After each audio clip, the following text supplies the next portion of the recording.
Samjan Putra hafidhallahu taala. Dan ikhwatal Islam, lisan kita senantiasa memuji serta bersyukur kepada Allah atas segala nikmat serta karunia yang Allah telah limpahkan pada kita semuanya. Salawat dan salam semoga senantiasa terlimpah tercurahkan kepada Nabiullah Nabi Muhammad Sallallahu Alaihi Wasallam, untuk keluarganya, para sahabatnya dan pengikutnya hingga akhir zaman nanti. Ikhwatal Islam rahimani Allah wa iyyakum, kebersamaan kita di kesempatan Sabtu pagi hari ini guna melanjutkan untuk mengikuti pelajaran yang akan disampaikan oleh Ustaz Dr. Ali Musri Samjan Putra MA hafizallahu taala dari lanjutan faedah sirah Khulafaur Rasyidin yang pada kesempatan yang telah lalu telah dibuka dari pembahasan sahabat Nabi Ali radhiyallahu anhu. Dan ikhwatal Islam, untuk Anda yang bertanya silahkan di 0218236543. Untuk pesan singkat di 0819896543. Baiklah, kita akan segera menyimak penjelasan dari Ustadz, dan kepada Ustadz kami persilahkan, falyatafadhal maskuran Ustadz.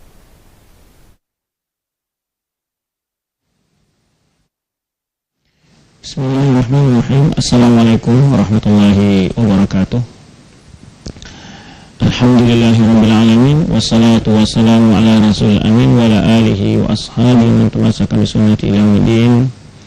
Pemirsa Raja TV dan pendengar yang dimuliakan Allah SWT, beserta para pendengar dan pemirsa Raja dan TV yang lainnya, dan pemirsa TV dan juga pendengar radio yang lainnya, semoga Allah SWT senantiasa melimpahkan taufik dan inayah kepada kita semua, dan senantiasa berkahi umur kita, harta kita, dan amal kita. Semoga kita selalu diberi keistiqomah dari Allah SWT dari sunnah Rasulullah SAW di dalam mengarungi kehidupan ini, dan diberikannya kita petunjuk dalam setiap perkara-perkara kehidupan kita. Pemirsa dan pendengar mulia yang mati Allah Subhanahu wa taala, yang dimuliakan Allah Subhanahu wa taala, tak lupa pula ungkapan salawat dan salam buat Nabi kita Muhammad sallallahu alaihi wasallam.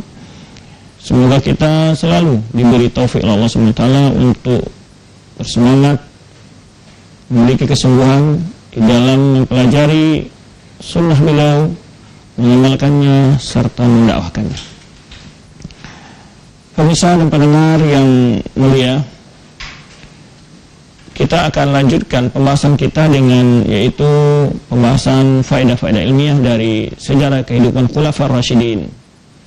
Kembali kita ingatkan pentingnya kita mengenal sejarah Khulafaur Rasyidin, karena Rasul kita SAW pernah menyebutkan dalam sabdanya, fa'alaikum bisunnati wa sunnati Khulafaur Rasyidin min ba'di. Pegang teguh Allah kalian sunnahku dan sunnah para Khulafaur Rasyidin, ya, yang telah diberi petunjuk dan tuntunan oleh Allah Subhanahu wa taala. Pemirsa dan pendengar yang dimuliakan Allah Subhanahu wa taala, banyak sebetulnya sekali faedah-faedah dari mempelajari sejarah. Maka oleh sebab itu penting kita mengenal bagaimana kehidupan para Khulafaur Rasyidin, bagaimana akidah mereka, bagaimana perjuangan mereka, bagaimana hubungan kekerabatan antara para sahabat, ya, agar kita tidak terpengaruh dengan berbagai subhat-subhat, berbagai bentuk penyimpangan-penyimpangan di dalam memahami masalah ini. Secara khusus pemahaman orang-orang Syiah Rafidah yang membenturkan antara sahabat Rasulullah dengan keluarga Al-Bait, dengan para keluarga Nabi SAW. Maka ada yang pelajari sejarah dan melihat bagaimana kehidupan mereka, kita akan melihat keindahan, kenyamanan, persaudaraan, kesetiaan, saling mencintai yang ada antara sesama mereka, dan tidak seperti yang digambarkan di dalam buku-buku orang Syiah Rafidah yang mereka menggambarkan bahwa seakan-akan kehidupan sahabat adalah kehidupan yang kelam, kehidupan yang penuh dengan kezaliman, kehidupan yang penuh dengan berbagai bentuk kekacauan dan seterusnya. Oleh sebab itu penting bagi kaum muslimin mengenal dan mempelajari sejarah kehidupan mereka. Apalagi Rasul kita SAW ya, dalam sabdanya, bahkan juga Allah SWT dalam Al-Quran, ya, memerintahkan agar kita menteladani mereka, generasi terbaik setelah para nabi dan anbiya, para rasul dan anbiya. Pemirsa yang dimuliakan Allah Subhanahu wa taala, kita akan lanjutkan pembahasan kita itu tentang beberapa keistimewaan dan perjuangan Ali bin Abi Thalib di masa hidupnya Rasulullah SAW. Ya, setelah itu nanti kita akan membahas tentang mungkin majlis yang akan datang, bagaimana dia dibaiat, ya, proses pembaiatannya dan kondisi setelah wafat Utsman, dan bagaimana kondisi Madinah setelah itu, dan bagaimana terjadi pembaiatan Ali bin Abi Thalib, dan kemudian apa yang dilakukan Ali bin Abi Thalib setelah itu. Kemudian berikutnya insya Allah kita juga akan melihat atau mencoba menjelaskan tentang sejarah atau peristiwa terjadi perang Jamal, ya, apa penyebabnya, apa sebetulnya yang terjadi, agar kita selamat dari berbagai informasi-informasi yang menyimpang tentang kejadian tersebut.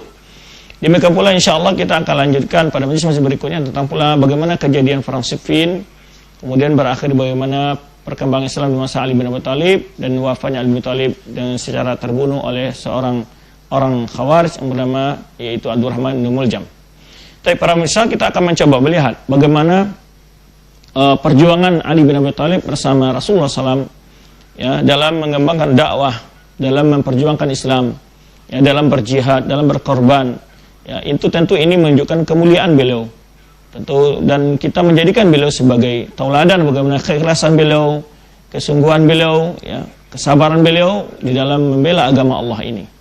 Nah, dengan membaca biografi-biografi para ulama, para sahabat, ya, kita akan sedikit atau banyaknya akan bisa terinspirasi, ya. Bahkan minimal kita akan melihat, menghargai mereka para sahabat itu dan menjauhkan lisan kita dari kata-kata yang tidak sopan, dari kata-kata yang tidak pantas kepada mereka generasi yang dipuji oleh Allah Subhanahu wa taala dan juga generasi yang telah dimuliakan oleh Allah Subhanahu wa taala dengan bentuk perjuangan dan pahala yang besar, dan juga generasi yang mendapat kedudukan mulia di sisi Rasulullah sallallahu alaihi wasallam.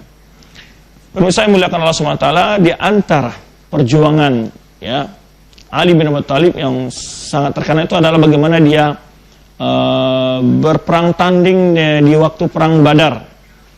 Kita tahu perang Badar adalah terjadi pada tahun kedua Hijriah, di mana sebabnya adalah ketika orang-orang kafir Quraisy merampas berbagai harta kaum muhajirin yang ditinggalkan di Mekah, dan mereka mengusir para sahabat, menyakiti dan seterusnya.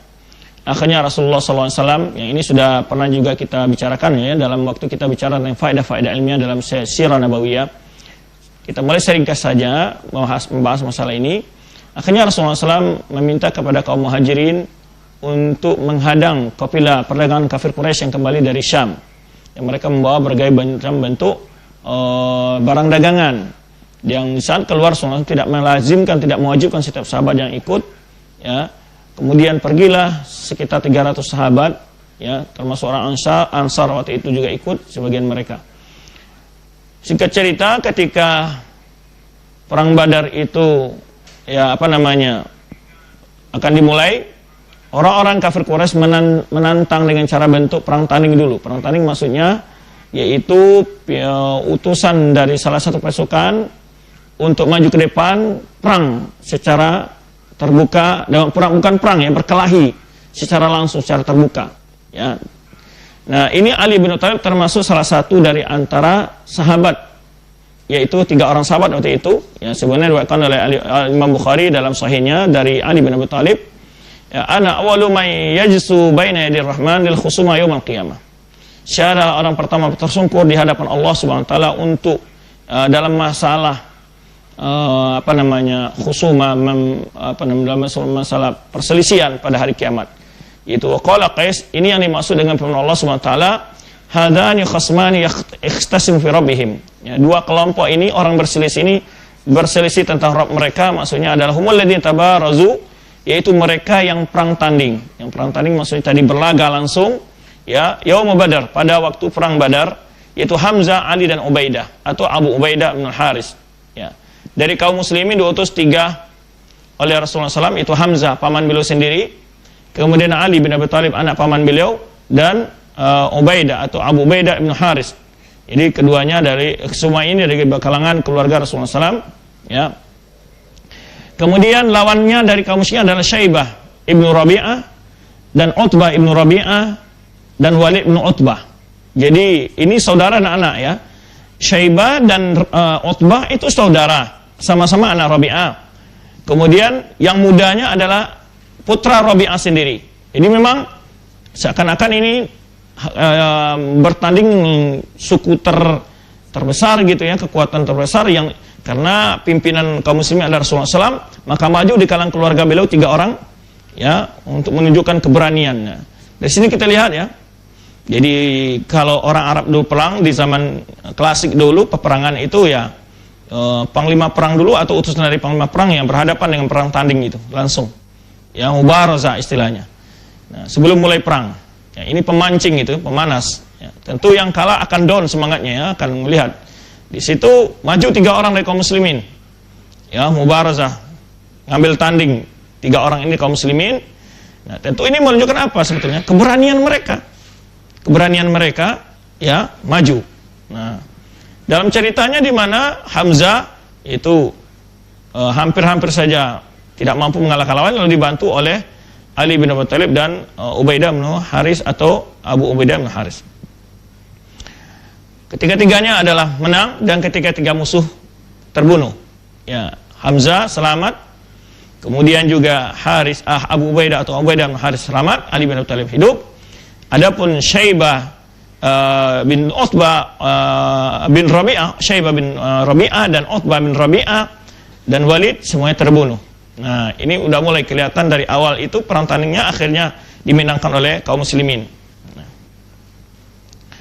ini sebetulnya banyak riwayat, kita memperpanjang, cuma melihatkan bagaimana Ali bin Abi Thalib membela Islam, maju berani, ya. Nih, oleh sebab itu dipuji dalam banyak referensi sejarah, Ali itu adalah orangnya pemberani.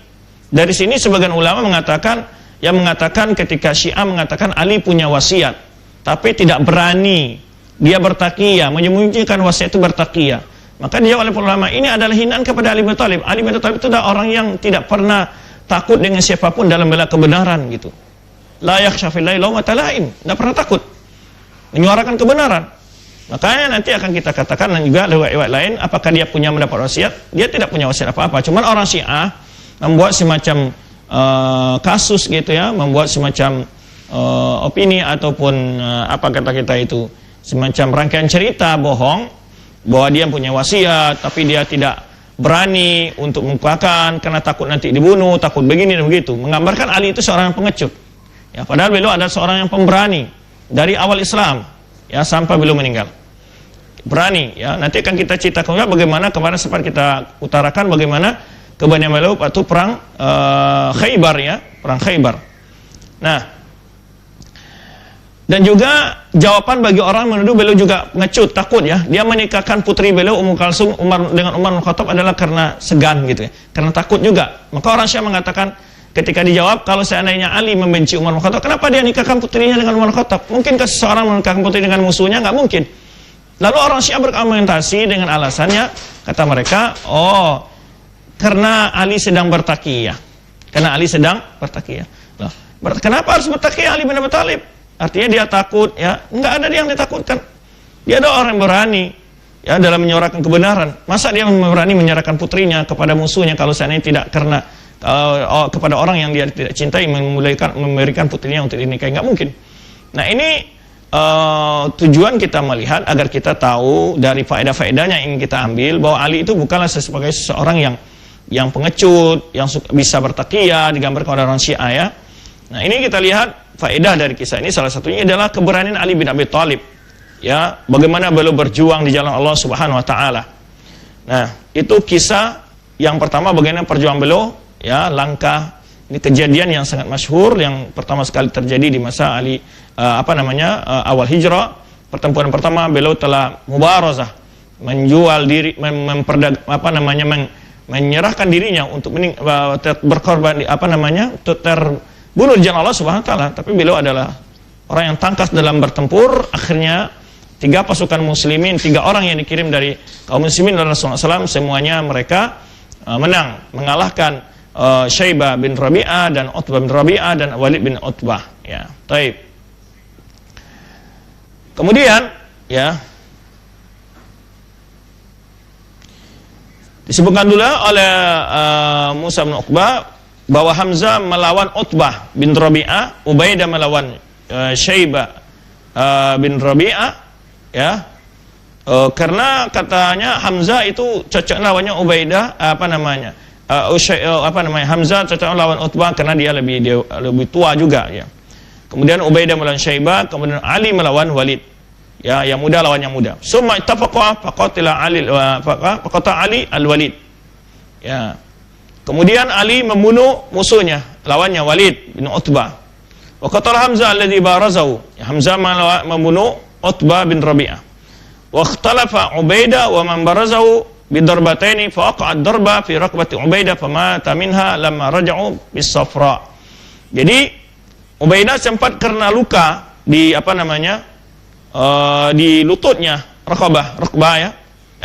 Di raqbah ini lehernya, pundaknya dapat luka waktu melawan Syaibah bin Rabi'ah, tapi tidak meninggal di medan perang ya, sama meninggal waktu pulang di nama suatu tempat namanya Safra.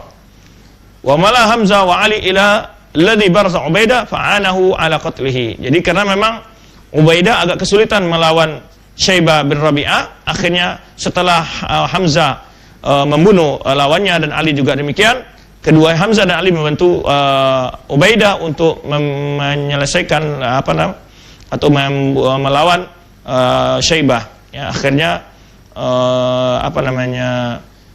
Ubaidah tidak terbunuh di tangan Syaibah bin Rabi'ah.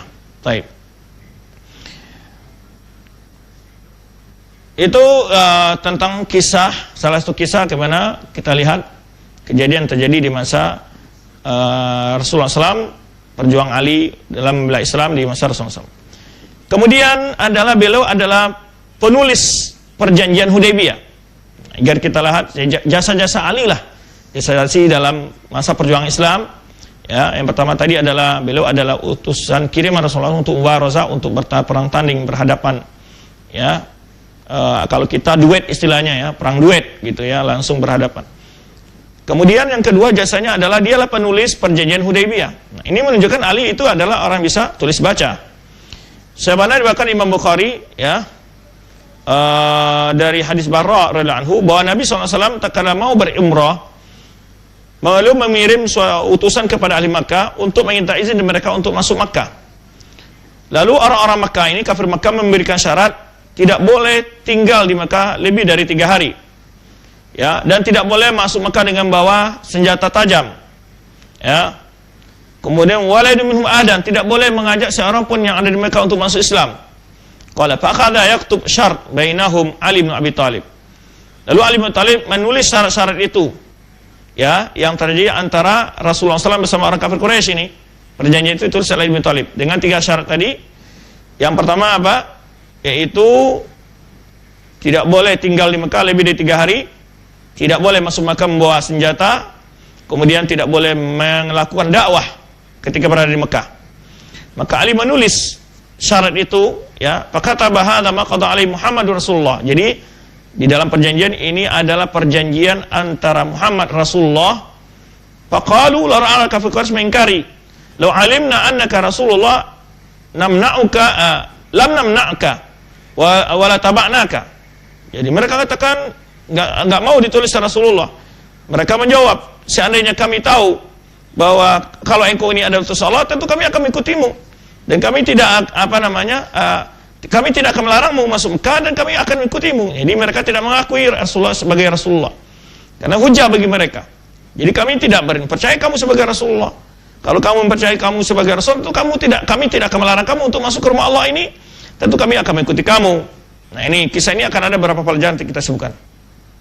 Walakin tub, kata orang kafir Quraisy, tapi tulis saja hadza ma qada alaihi Muhammad bin Abdullah.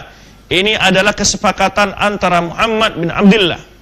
Ya, namanya saja dibuat. Jangan dibuat dia Muhammad Rasulullah, tapi buat Muhammad bin Abdullah. Hapus itu, kata orang kafir Quraisy. Ya. Faqala ana wallahi Muhammad bin Abdullah wa ana wallahi Rasulullah. Kata Rasulullah menjawab ketika itu, ya, saya ini adalah memang Muhammad anak Abdullah dan saya demi Allah adalah utusan Allah. Qala wa kana la yaktub. Ya, Rasulullah tidak bisa menulis. Qala faqala li Ali imhu ya Rasulullah. Imhi Rasulullah. Kata Rasulullah SAW kepada Ali bin Abi Thalib, hapus lafaz Rasulullahnya ya Ali. Jadi suruh Ali bin Abi Thalib untuk menghapus apa itu. Faqala Ali wallahi la amhahu abadan. Ali enggak mau menghapus.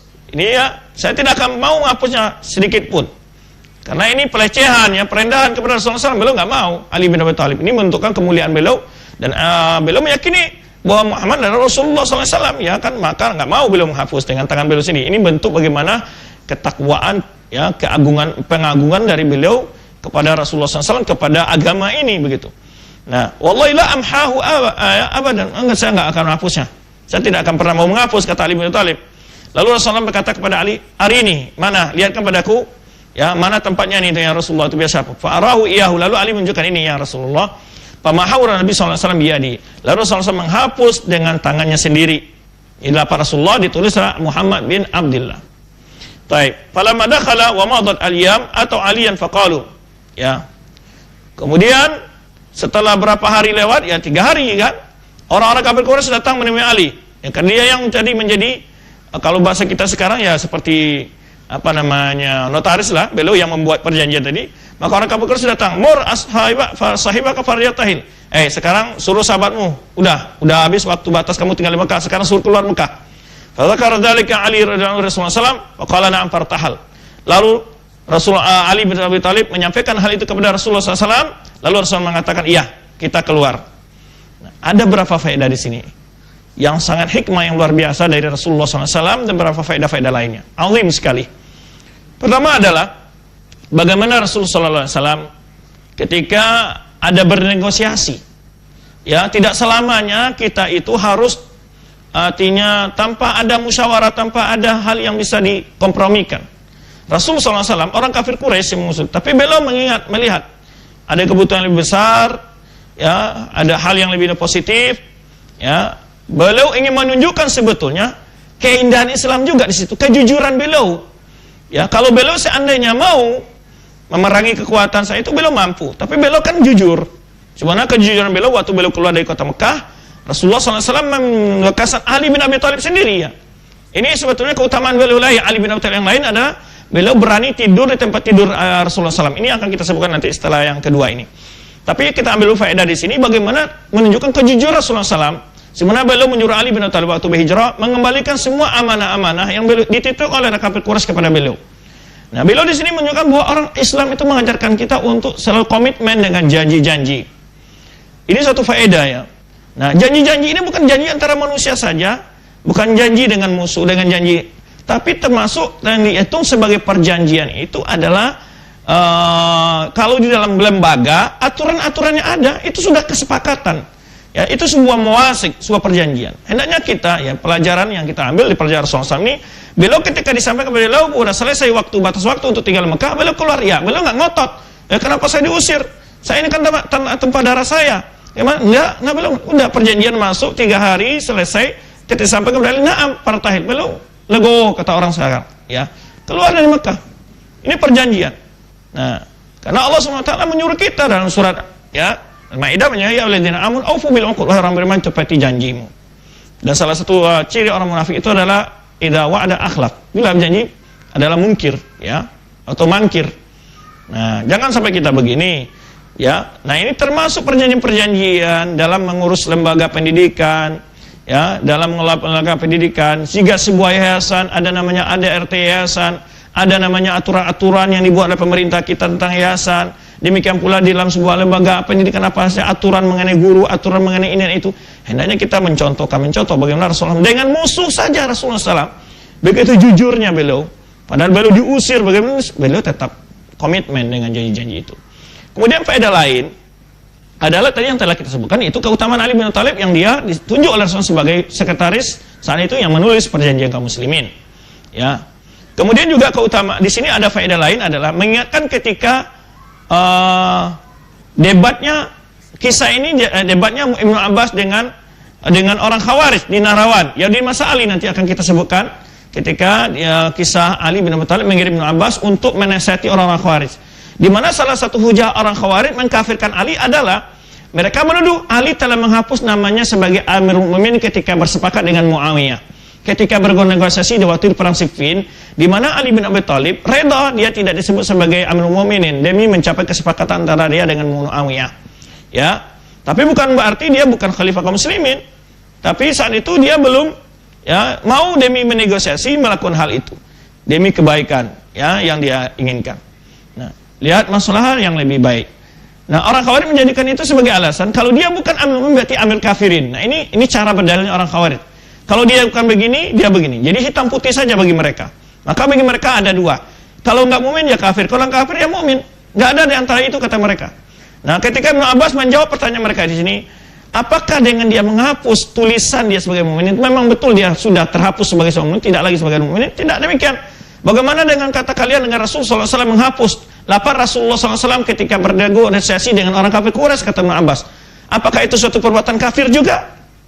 Di mana Rasulullah menghapus tulisannya, ya tulisan yang Rasulullah itu dengan tangannya sendiri. Nah, di sini kita lihat bagaimana cara Ibnu Abbas juga, dan pentingnya kita belajar sejarah sehingga dapat kita manfaatkan dalam mencari solusi dalam sebuah masalah, menjawab sebuah syubhat. Maka Ibnu Abbas menjadikan hujah Rasulullah SAW waktu perjanjian Hudaybiyah ini sebagai dalil untuk menjawab syubhatnya orang Khawarij. Ya, sebagai dalil untuk menjawab syubhatnya orang Khawarij yang mengatakan karena Ali telah menghapus dia sebagai dirinya dalam persepakatan muayyan itu sebagai mukmin, berarti dia amir kafirin, kata mereka. Tentu ini suatu hal yang mereka jadikan untuk mengkafirkan, ya, hujah mereka untuk mengkafirkan Ali bin Thalib. Lalu Ibnu Abbas menjawab kembali dengan menentang, apakah yang menulis itu menghapus itu saja berarti kafir? Bagaimana nggak Rasulullah SAW menghapus sendiri lafaz Rasulullah dari dirinya ketika bernegosiasi dengan orang kafir Quraisy saat perjanjian Hudaybiyah? Baik, itu faedah yang bagaimana dari kisah yang kedua ini, keutamaan Ali bin Thalib, dia ditunjuk sebagai sekretaris oleh Rasulullah SAW untuk membuat perjanjian Hudaybiyah. Yang ketiga sebelum kelewat oleh kita adalah yaitu ketika Rasulullah SAW menugaskan dia untuk di tempat tidurnya. Jadi dia mulai dari hijrah itu Ali itu menggantikan tempat tidur Rasulullah SAW yang Rasulullah SAW itu diancam dibunuh orang kafir Quraisy di malam beliau berhijrah itu. Di sini coba lihat beraninya beliau memberikan jiwanya demi menjaga Rasulullah SAW. Ini yang luar biasa. Seseorang ini udah tahu mau dibunuh, ya, dan dia duduk di posisi itu dan tidur di tempat tidur orang yang akan dibunuh itu, gitu. Jadi dia tidak mempedulikan dirinya, tapi dia mempedulikan ini, menunjukkan besarnya pembelaan beliau kata Rasulullah SAW dan terhadap agama yang mulia ini. Nah, ini satu keutamaan yang besar. Makanya ulama kita mengatakan satu keutamaan yang besar bagi Ali ketika Rasulullah SAW mempercayakan dia untuk tidur di tempat tidur Rasulullah SAW, dan dia mau, ya, kalau seandainya kita sekarang ini kita tahu seseorang yang mau dibunuh, lalu dia mau menyelamatkan dirinya, disuruh kita tidur di tempat tidur dia, bagaimana? Berani nggak? Ya. Ini luar biasa, ya, bagaimana beliau mempersiapkan jiwa raga beliau demi membela Rasulullah SAW, dari membela agama yang mulia ini. Nah, itu di malam hijrah. Ini salah satu, kita ingin melihat jasa-jasa beliau, ya, berjuang bersama Rasulullah dalam menegakkan agama yang mulia ini. Nah, termasuk tadi yang kita sebutkan di pagi harinya ketika orang kafir Quraisy Rasulullah telah keluar, ketika Ali tidak tidur, kemudian Rasul keluar dan orang-orang kafir Quraisy yang menggapung rumah beliau dalam keadaan tertidur, ya, sebagaimana Allah sebutkan dalam surat Yasin, ya, di mana mereka tertidur kemudian langsung keluar, kemudian mereka mendobrak pintu dan lalu langsung masuk ke kamar Rasulullah SAW, membuka selimutnya rupanya Ali bin Abi Thalib. Nah, di sini juga orang kafir Quraisy dulu juga tidak melakukan pembunuhan terhadap siapapun saja, tapi juga luar dari target mereka tidak lakukan, sehingga mereka tidak jadi membunuh Ali bin Abi Thalib. Yang mau merukul rupanya Ali bin Abi Thalib. Kemudian pagi harinya baru Ali bin Abi Thalib menyerahkan berbagai amanah-amanah yang dititipkan kepada Rasulullah SAW, kepada pemiliknya, ya, dari orang kafir Quraisy. Nah, ini juga pelajaran kejujuran beliau, ya, dalam masalah amanah. Baik.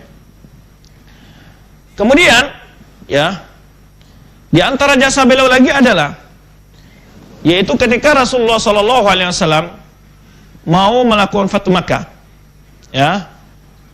Nah, ada seorang sahabat namanya yaitu Abi Balta'ah mengirim berita tentang Rasulullah SAW akan melakukan penyerang ke kota Mekah, itu penduduk kota Mekah. Maka ketika dia menitipkan surat ini kepada salah seorang wanita, lalu datanglah wahyu kepada Rasulullah SAW, lalu mengirim Ali bin Abi Thalib untuk mengejar wanita yang membawa surat tersebut. Nah, ini diwakilkan Imam Bukhari dari Hasan bin Muhammad bin Ali, Anu sami'a Ubaidillah bin Abi Rafi' katib Ali. Jadi dari Hasan bin Muhammad bin Ali bahwa dia mendengar Ubaidillah bin Abi Rafi', sekretaris Ali bin Abi Thalib, sami'tu Aliyan yaqul, aku mendengar Ali radhiyallahu anhu berkata, ba'atsani Rasulullah sallallahu alaihi wasallam wa ana wa Zubair wa Miqdad. Rasulullah SAW mengirimkan aku bersama Zubair dan Miqdad, 3 orang sahabat. Qala intaliqu hatta ta'tu raudatan khah. Ya, tolong kalian kejar arah Mekah itu sampai kalian sebuah tempat namanya Raudatul Khah. Ya, Raudatul Khah ini ada yaitu satu tempat yang dekat dengan Hamratul Asad min nihatil Madinah. Hamratul Asad itu masih arah ke Madinah dari Mekah gitu, namanya daerah satu Hamratul Asad, satu daerah. Ya, nanti kalian akan fa inna biha dhaghina ma'a kitabun fakhudhuhu minha. Nah, kata Rasulullah SAW, ya, kata Ali bin Thalib, aku diutus oleh Rasulullah SAW bersama Zubair dan Miqdad untuk mengejar seorang wanita yang bersamanya ada surat. Ya, maka ambil surat itu dari dia, kata Rasulullah SAW. Dia Rasulullah menugaskan Ali ini. Ya, ini menunjukkan juga keutamaan Ali, ya. Ketika kita menyuruh seseorang atau seorang pejabat nyuruh orang, dia dipercaya. Berarti dipercaya bisa mampu menjaga rahasia, mampu melaksanakan tugas itu. Jadi bukan sekedar karena teman dekat doang, tidak. Karena dia melihat Ali bin Thalib ada orang yang ahli, yang bisa dipercaya, yang mampu melaksanakan tugas yang ditugaskan Rasulullah SAW. Nah, ini keutamaan di antara perjuangan Ali bin Thalib adalah dia dikirim oleh Rasulullah SAW untuk mengejar wanita ini yang membawa surat dari, ya, Hatib Abi Balta'adi. Kemudian ketika itu padabna ta'ada bina khalaina hatta ataina raudhah. Ya, kemudian kami berjalan sampai kami pada tempat namanya yaitu Raudhatul Kha tadi. Fa idza nanu bi dha'in fi dha'ina, ya, fa idza bina dha'ina. Ketika itu kami melihat seorang perempuan mengendarai mau ke Mekah, ya. Faqulna akhrijil kitab. Langsung aja kami bilang, kata Ali bin Thalib, berikan kitab yang ada sama kamu. Maksudnya kitab surat yang ada sama kamu. Mana? Keluarkan. Faqalat ma ma'iyya min kitabin. Wanita ini mengatakan, saya enggak bawa apa-apa, enggak ada, saya bawa surat apa-apa, katanya. Faqulna, lalu Ali mengatakan, la tukhrijanna, ya, Alkitab aw lalqiyanna thiyab. Ya, kata Ali bin Thalib, diancam Ali bin Thalib. Diserahkan ke surat itu ataukah kami akan memeriksamu sampai kami akan memeriksa di dalam semua pakaianmu. Nah, fa akharat min iqasiha, lalu dia keluarkan dari sanggulnya. Surat itu dalam sanggulnya. Jadi kalau kita lihat, ya, taktik-taktik pertempuran di masa jahiliyah udah hari-hari ini mungkin dipahami oleh orang-orang di bidang pengangkatan, tahu ya bagaimana dia menyimpan rahasia. Ini coba lihat, ya, tidak, kalau seorang yang memeriksa mungkin tidak akan ditemukan di badannya, di tasnya, di mana-mana nggak ketemu, tapi disimpan di sebuah sanggulnya gitu, ya. Ya, iqasiha. Dari lipatan sanggulnya dikeluarkan surat itu. Taib. Kemudian, ya, Fa'atayna bihan Nabi sallallahu, lalu kami kembali dan memberikan surat itu kepada Nabi sallallahu alaihi wasallam. Fa idza fihi min Hatib bin Abi Balta'a. Rupanya surat itu adalah dari Hatib bin Abi Balta'a ila unasi minal musyrikin. Kepada orang-orang dari kaum musyrikin, mimman bimat kata yukhbiruhum bi ba'di amri Nabi sallallahu alaihi wasallam. Yaitu orang-orang kaum musyrikin yang ada di Mekah, memberitahu mereka tentang berapa urusan Nabi sallallahu alaihi wasallam. Beritahu tentang usul beberapa Rasulullah SAW. Ini yang ditugas mengambilnya oleh Ali bin Abi Thalib oleh Rasulullah SAW. Faqala bin Salam, ma hadha ya Hatib? Lalu Rasulullah memanggil Hatib bin Abi Balta'ah. Kenapa ini ya Hatib? Nah ini, tapi kita tidak akan mempanjang cerita. Kisah ini sebetulnya yaitu Hatib bin Abi Balta'ah ketika mengirim ini dia ingin mendapatkan pembelaan, penjagaan dari sebagai orang Quraisy terhadap sebuah karib kerabatnya yang ada di Mekah. Karena sahabat-sahabat yang lain, kata Hatib bin Abi Balta'ah, ketika ditanya Rasulullah SAW, mempelih kerabat-kerabat yang bisa membela mereka. Ya, makanya akhirnya Rasulullah SAW bertanya hal itu. Maka berkatalah Umar, ya, dalam riwayat ini Umar atau Khalid bin Walid,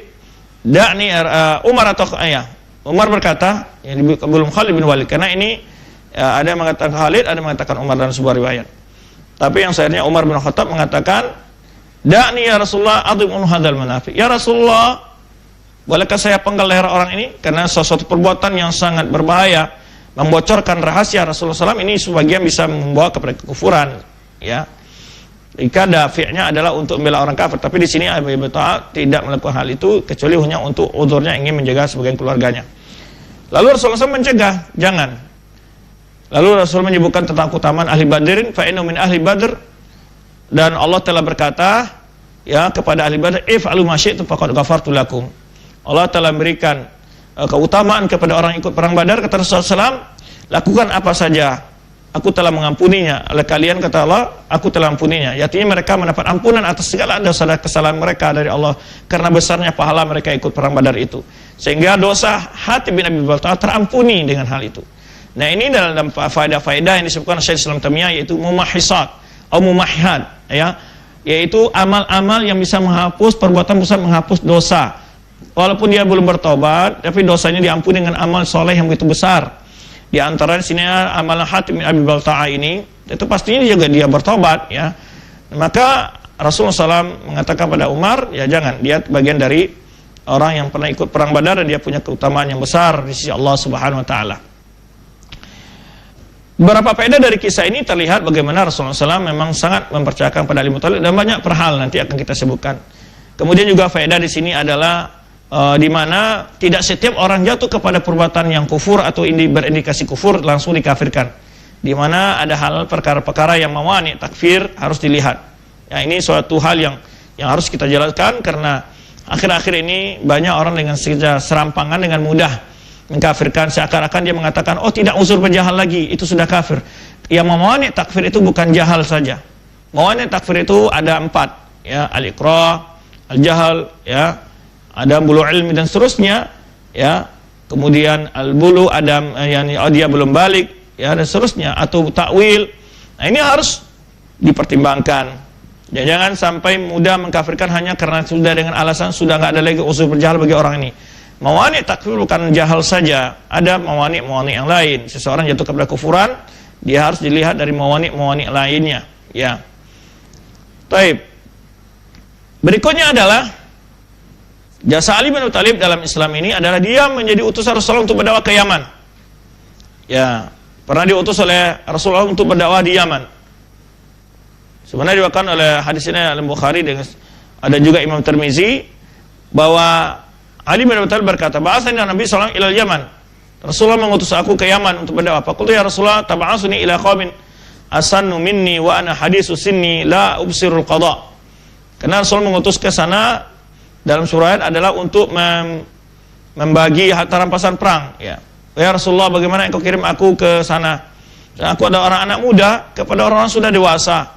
Ya, aku juga tidak mengerti banget, tidak mendalami masalah qada gitu, ke masalah pengadilan. Maka Rasul meletakkan tangannya di atas dadaku, Allahumma sabbit lisanahu wahdi qalbahu. Dengan doa Rasulullah SAW itu, ya Ali, idza jalasa ilaika khusmani fala taqdi bainahuma hatta tasma' minal akhar. Nah, Rasulullah memberikan, ketika Ali mengatakan demikian, ya Rasulullah, saya orangnya belum pakar dalam masalah memberikan pengadilan ini. Ya, maka Rasul mendoakannya, ya, kemudian ya Allah tetapkan lisannya, keteguhkan hujahnya, lisannya, dan tunjuki hatinya. Lalu Rasulullah mengatakan, wahai Ali, apabila engkau, bila datang kepada engkau dua orang yang berselisih, jangan beri keputusan antara keduanya sebelum engkau mendengar alasan yang lain. Ini modelnya memberikan keputusan dalam masalah apapun saja. Jangan pernah hanya menerima sebuah informasi dari satu pihak saja.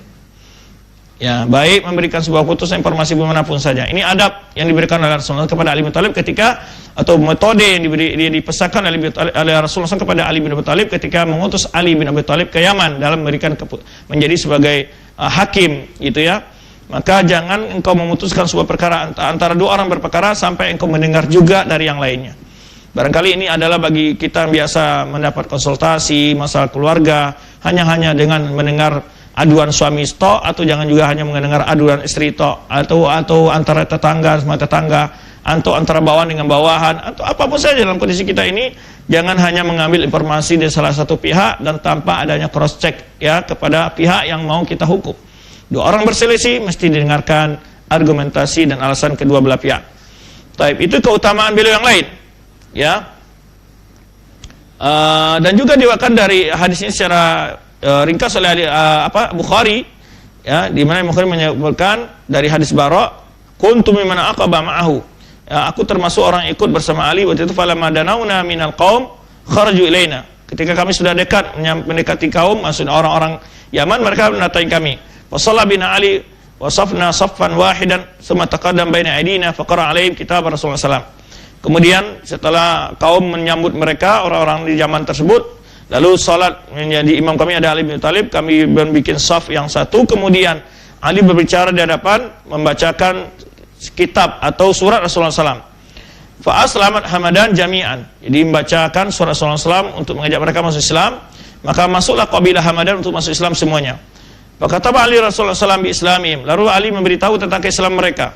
Walamma qara al-kitab kharra sajidan. Ketika Rasulullah SAW membaca kitab itu, Rasulullah SAW sujud. Farafa'a Rasulullah qala assalamu alal Hamadan.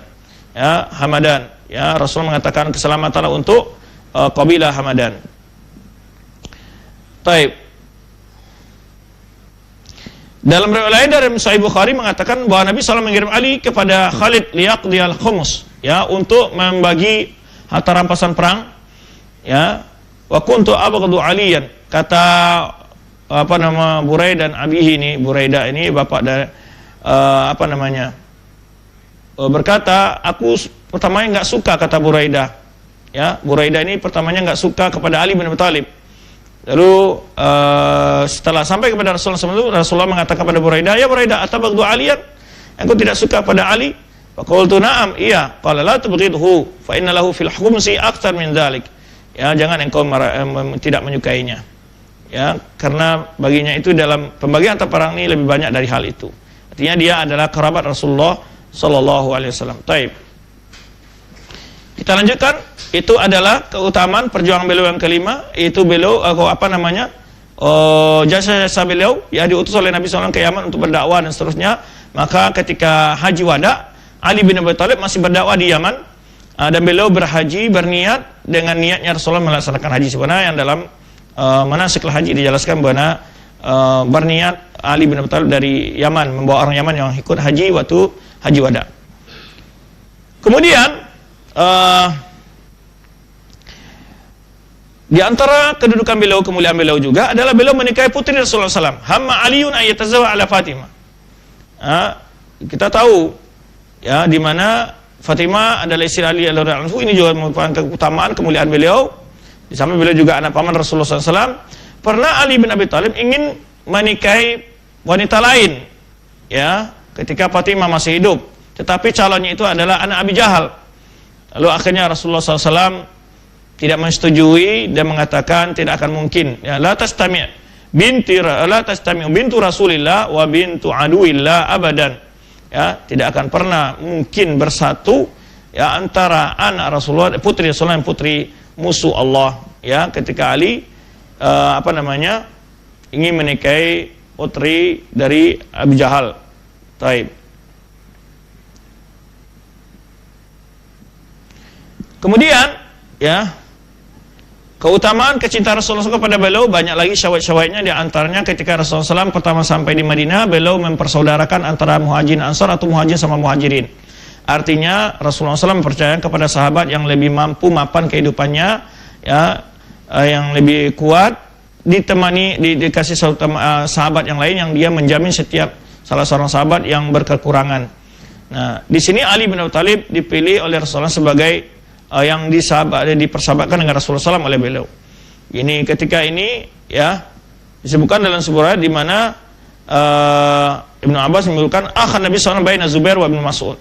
Jadi ada juga muhajirin antara muhajirin, yaitu antara Zubair dan Mas'ud dijadikan saudara oleh Rasulullah SAW ketika baru awal-awal berhijrah. Namun Ali bin Abi Thalib tidak mendapatkan siapa menjadi teman saya Rasulullah. Lalu Rasulullah menyebutkan yang menjadi temanku adalah aku.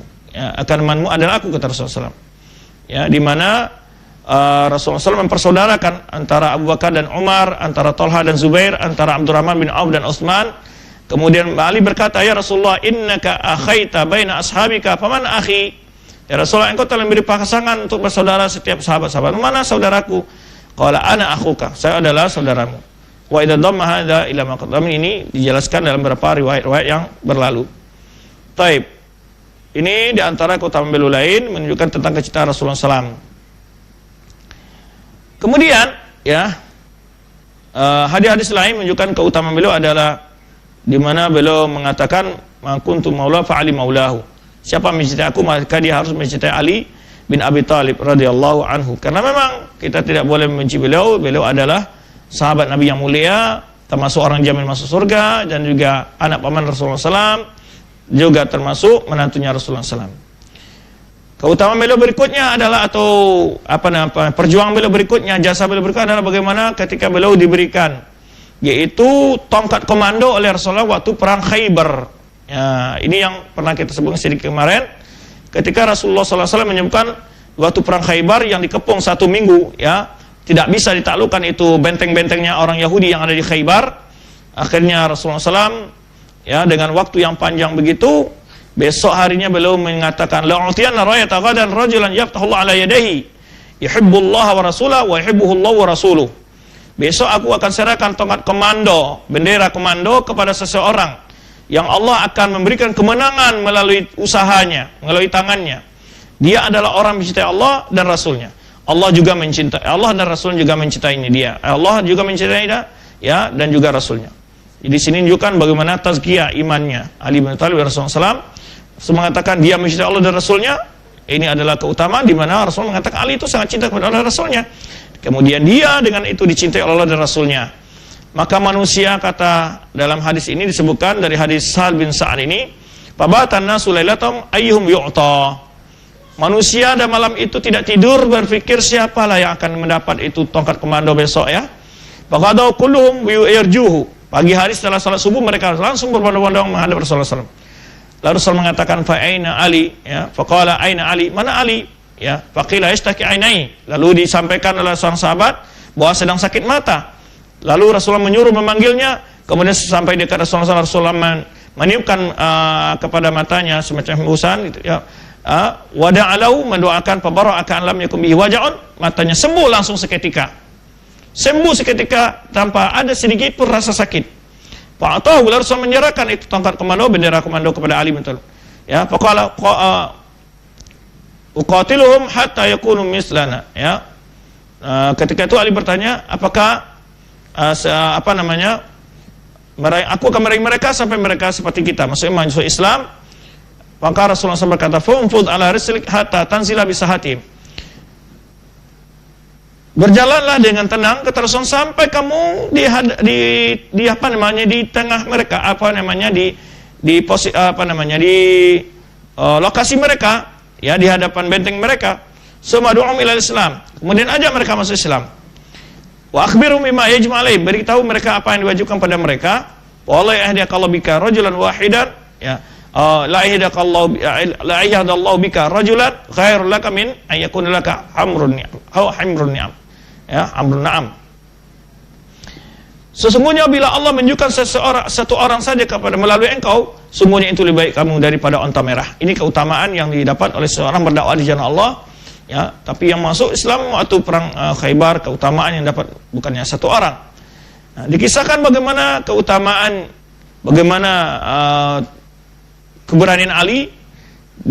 Ali sempat mencopot pintu benteng itu, disebutkan oleh sebagai riwayat, di mana dia yang meletakkan itu pintu benteng itu di atas punggungnya dan berdiri dan disandarkan ke dinding, dan sahabat naik ke benteng itu melalui tangganya pakai itu. Ada juga menyebutkan Ali masuk ke dalam benteng dengan membongkar pintu itu dengan menjadikan pintu itu sebagai tamengnya untuk menyerang kaum musyrikin. Nah, ada riwayat juga menyebutkan di mana setelah pintu itu dilepaskan Ali, ada sahabat yang mencoba menggeser 8 orang tidak kuat. Ini menunjukkan bagaimana kuatnya Ali bin Abi Thalib gitu. Nah, ini berapa kisah tentang keutamaan beliau. Beliau adalah di mana Allah memberikan kemenangan kepada kaum muslimin, menghancurkan benteng-benteng orang Yahudi di Khaybar, ya, waktu perang Khaybar, melalui usaha, dan ini menunjukkan keutamaan dan keutamaan beliau, sehingga Rasulullah mengatakan, ya, ini tidak akan mampu melakukan besok kecuali Ali bin Abi Thalib, ya, sahabat yang besok akan saya beri bendera komando, tongkat komando untuk menaklukkan orang kafir, orang Yahudi Khaybar ini. Ini keutamaan Allah memberikan kemenangan kepada kaum muslim melalui keberanian beliau, ya, di bawah pasukan beliau, dia yang menghancurkan, yang mampu menerobos benteng kaum musyrikin. Taib. Bahkan disebutkan keutamaan juga oleh Ali bin Thalib setelah matanya ditiupkan di ruqyah oleh Rasulullah SAW, yaitu tidak pernah sakit setelah itu, bahkan lebih baik jelas memandang daripada sebelumnya, kata Ali bin Abi Thalib. Ini jelas salah satu mukjizat Rasulullah SAW waktu terjadi di perang Khaybar tersebut. Taib. Masih banyak keutamaan-keutamaan yang lain adalah juga Rasulullah SAW menyampaikan pada sahabat beliau sebelum beliau wafat, hendaklah semua pintu ditutup kecuali pintu Ali bin Abi Thalib, ya. Ini terdapat dalam hadis yang akan Zaid bin Arqam, kana nafin min sahabat abwabun syari'a fil masjid. Sahabat, ada beberapa rumah sahabat menghadap ke pintu, menghadap ke masjid dan punya pintu menghadap ke masjid. Faqala Rasulullah SAW, saddu hadhil abwab ila bab Ali. Semua pintu-pintu ini mau ditutup kecuali pintu Ali. Fatakallama an-nas bidzalika, faqala Rasulullah SAW, ini wallahi ma sadatu syai'an wala fatatu walakin umirtu bi syai'in fattaba'tuhu. Ya, hadis riwayat Imam Ahmad dan Nasai dan Hakim wa rijalu siqat. Kata ada sahabat mengatakan, komplain kepada Rasulullah SAW, mengatakan, aku tidak memerintahkan dan tidak melarang sesuatu kecuali itu atas ada aku diperintah, maksudnya melalui wahyu. Baik. Ini menunjukkan juga keutamaan Ali bin Abi Thalib, ya. Bahkan, ya, Ibnu Umar berkata, kuna naqulu fi zaman Rasulullah SAW, ya, kami di masa Rasulullah SAW mengatakan, khairun nasi, wa Rasulullah khairun nas, bahwa Rasulullah adalah manusia terbaik, summa Abu Bakar, summa Umar, ya, kemudian Umar, walaku uti Ali bin Abi Thalib salasa khisalin la yakuna li wahidatan minha ahabu ila min hamarin na'am, ya, hamarin na'am, hamrun na'am, di mana Ibnu Umar memuji, sungguhnya Ali itu pada punya 3 sifat, seandainya aku punya satu dari 3 itu lebih baik bagiku daripada unta merah. Yaitu pertama, zawajahu Rasulullah sallallahu alaihi wasallam, Rasul menikahkan dia dengan putrinya Rasulullah sendiri. Waladahu, dan mempunyai anak, ya. Wasadal abwab ila babil masjid. Kedua, Rasulullah menyuruh para sahabat yang pintunya menghadap ke masjid, itu semua kali pintu Ali bin Abi Thalib.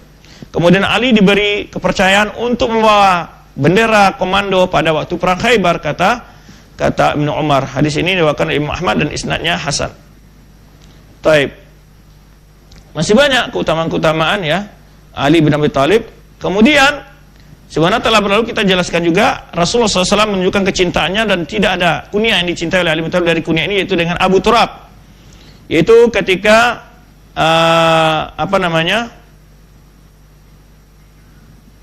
dalam sebuah kejadian, ya, di mana Ali ada rasa kesal sedikit kepada Fatimah, ya, bahwa ya Abu Abbas kaifa dzalik, qala dakhala Ali ala Fatimah.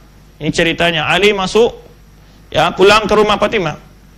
Kemudian ada hal yang membuat Ali marah, kemudian dia keluar dan tidur di masjid. Kemudian Rasulullah datang ke rumah Fatimah dan bertanya radhiyallahu anha, aina ibnu ammik, di mana anak pamanmu? Qalat fil masjid. Kata Fatimah, ada di masjid. Fakhraja ilaihi fawajada ridaahu, Rasulullah mencari Ali ke masjid, kemudian melihat apa selimutnya jatuh dari punggungnya, wa khalasa turab ila dhahri, sehingga punggungnya berpasir, ya. Faja'ala yamsahu turab an dhahri, lalu Rasulullah membersihkan itu pasir yang ada di punggung Ali bin Abi Thalib. Faqala ijlis ya Aba Turab, ya, duduklah hai bapak tanah, ya, marratain. Ini kisah, ya, Ali bin Abi Thalib dalam keluarganya. Tentu ada pelajaran-pelajaran antara suami istri, hatta para sahabat Nabi pun ada hal-hal yang salah paham biasa, ya, manusia. Cuman bagaimana juga, ya, Ali bin Abi Thalib dalam menghadapi kondisi ini beliau keluar ke masjid, menangkan tidur di masjid, ya. Mungkin ada pengalaman sebagian kita seperti itu, ya kan? Bagaimana dalam menghadapi keluarga kita, ya, tidak perlu ketika suasana lagi panas, lebih baik ditinggal dulu sampai tenang. Nah, kemudian, ya, di sini Rasulullah SAW melihat bagaimana cinta Rasulullah kepada Ali. Beliau mencari Ali ke masjid, kemudian beliau membersihkan tanah atau pasir yang ada di punggung Ali. Kemudian beliau katakan, kum ya Aba Turab, atau ijlis ya Aba Turab, berdirilah atau duduklah hai Aba Turab. Sampai kunyah itu dicintai oleh Ali bin Abi Thalib karena melihat bagaimana Rasulullah SAW memperhatikan dia, ya, sayang kepada dia, ya, sehingga beliau Ali bin Abi Thalib lebih suka dipanggil dengan Abu Turab, ya. Taib. Kemudian Umar bin Khattab pernah memuji, ya,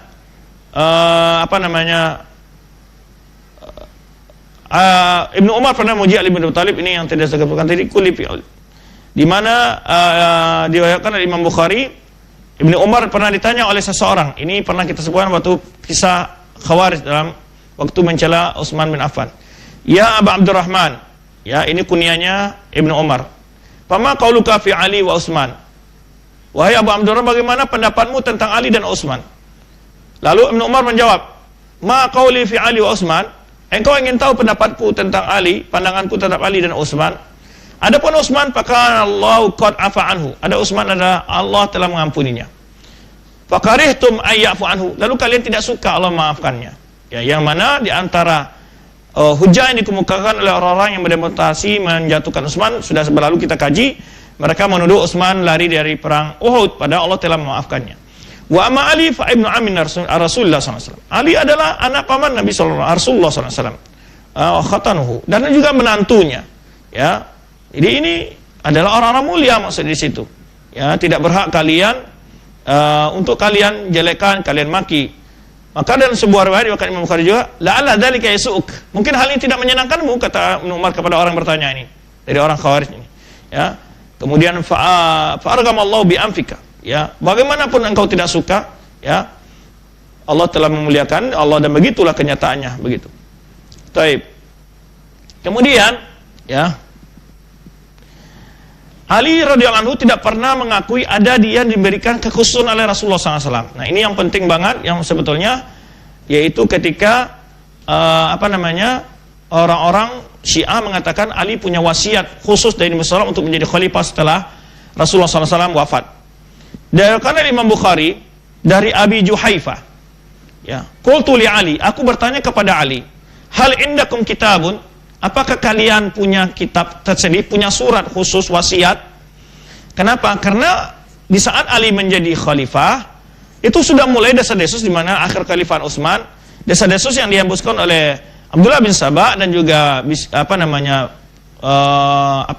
hoak lah ya, berita-berita bohong bahwa setiap nabi itu punya orang yang diwasiatkan menggantikannya. Ya, maka wasiat Muhammad adalah Ali bin Abi Thalib. Ini disebarkan. Akhirnya ketika dia menjadi khalifah ditanya oleh Abu Juhaifah ini, apa benar ada yang kamu mempunyai sebuah surat dari Rasulullah SAW secara khusus yang tidak ada diketahui oleh orang lain? Ali menjawab, qala la, enggak ada. Illa kitabullah, kecuali kitab Allah. Au fahmun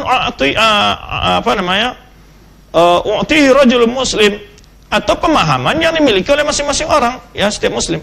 Au ma fi hadhihi sahifah, ataupun yang ada dalam catatan lembaran ini, kata Ali bin Abi Thalib. Qala qultu, lalu Abu Juhaifah bertanya, apa yang ada dalam catatan itu? Al-aqlu wa fiqaqul asir, yaitu tentang aturan membayar diat, aturan bayaran tawanan perang, wala yuqtal muslim bi kafir, dan tidak bolehnya dibunuh seorang muslim karena membunuh orang kafir. Nah, ini yang ada dalam catatan ini, kata Ali bin Abi Thalib menjawab hal itu. Ini menunjukkan tidak ada sesuatu pun wasiat-wasiat apapun yang dimiliki oleh orang tanpa diketahui oleh orang lain. Kalau seandainya, tentulah dia akan menjelaskan. Ya, masih banyak ungkapan-ungkapan yang menafikan hal ini. Ya, salah satu ungkapan beliau juga sebagai manhaj dalam beragama ini adalah beliau pernah berkata yang dalam sebuah ungkapannya, "Lau kana dinu birra'yi lakana asfal khafi aula bil masih min a'lahu." Kalau seandainya agama ini diakal-akal, bergantung kepada akal manusia saja, akal lebih hebat daripada wahyu, tentulah mengusap telapak sepatu lebih baik daripada permukaannya di atasnya, gitu. Ini masalah orang-orang yang mengusap sepatu, kan bukan telapak sepatu yang kita usap tapi di atasnya. Padahal kalau menurut akal yang harus diusap itu telapaknya, karena telapaknya yang kotor. Nah, ini berapa ungkapan beliau tentang faedah-faedah hikmah yang beliau sampaikan, ya. Dan itu berapa keterangan-keterangan yang dapat kita jelaskan pada kesempatan ini, berbagai jasa baik beliau, keutamaan beliau, kemuliaan beliau, dan itu diakui oleh para sahabat, Abdullah bin Umar dan para sahabat-sahabat yang lain, ya. Dan beliau tidak memiliki wasiat-wasiat khusus sebagaimana yang diklaim, yang dikatakan oleh orang-orang Syiah Rafidhah yang berlebih-lebihan dalam mengkultuskan beliau atau memuliakan beliau. Baik, demikian dapat kita bahas kesempatan ini. Insyaallah kajian yang akan datang kita akan bahas tentang bagaimana pembaiatan beliau dan kondisi Madinah saat beliau diangkat menjadi khalifah. Wallahu a'lam bishawab. Berikutnya kita akan berpindah ke beberapa pertanyaan yang datang dari pemirsa dan pendengar.